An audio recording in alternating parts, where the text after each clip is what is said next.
This is the best view of the Victoria Falls from the Zambia side in the dry season. We've just passed the waterfalls in the previous video, and we've got the three falls on the right. And if you look carefully, you'll see a pool of water at the bottom. That is a plunge pool. You wouldn't see those geographical details if the falls were in their full flood. So this is one of the advantages in coming here when there's not much water. That pool at the bottom is a plunge pool. It's been created by the water pounding in a circular direction with its weight and its erosing force. The rocks that are down there, they've been broken off as the water's flown over the side of the waterfall. And there's big boulders and smaller boulders. And the smaller boulders, they will break up into the smaller stones faster than the bigger ones, of course. And eventually, when the boulders are broken into stones that are light enough for the water to move, those small stones will travel downriver and eventually become pebbles when they reach the beach. They will also disintegrate eventually into sand. And it all starts here. And if you look at the profile of the waterfall in the background, you see a slight curve where the water will start eating back into the rock and forming a cave right at the base, and the weight of the rocks above will fall and the waterfall will retreat. Waterfalls are formed with water flowing over horizontal bands of hard rock. Underneath there are soft bands, and it's those soft bands which erode into caves, which make the falling of the rocks on top tumble so that the waterfall retreats. And right in the background there you can see the spray from the waterfall, and I shall do videos over there and we'll have to compare just what you can see, because as I said, you need to visit a place like this 3 times in a year.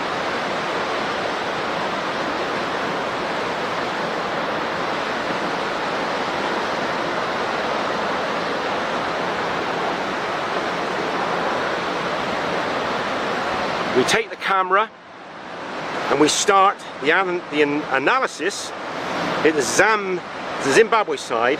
We see the spray and the falls, and down the river you see rapids, the first ones.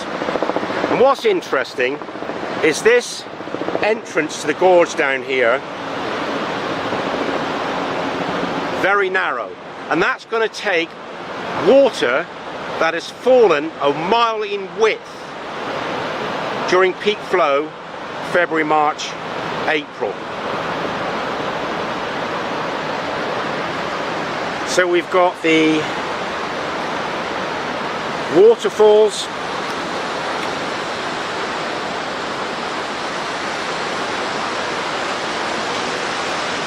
looking east along the falls towards Zambia. All this is Zambia. Looking north along the lip of the falls.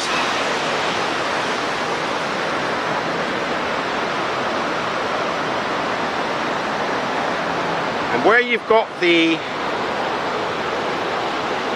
west side of the gorge, that is Zimbabwe.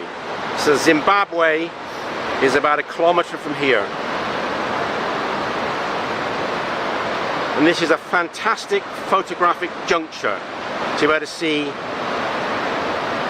at least half a mile along the falls, the river Zambezi going into the first gorge. And these gorges were formed as a network due to volcanic basalt rock splitting, cracking and being eroded by water from rain and the river or river systems. And the catchment area for the Victoria Falls extends hundreds of miles, including the country of Angola. This is truly a fabulous part of the world, highly recommended, and I'm just so lucky that Turner's Travels in the last 3 years has come to some prime spots on planet Earth.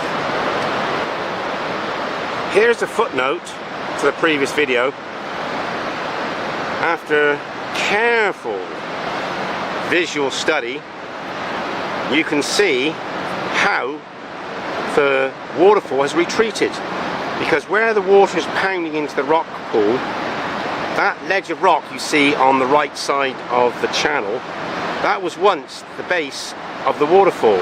So the waterfall was at the edge of the water originally, and you can see how it's receded over millions of years. Because the position of the waterfall at the moment has been around about there for 175,000 years. But so a few million years earlier, the waterfall, the ledge of rock, was in line with the water. So this is a great example of how waterfalls retreat. This video explains how a waterfall is formed. Imagine a flat surface. It splits. Volcanic eruptions, movement of the earth,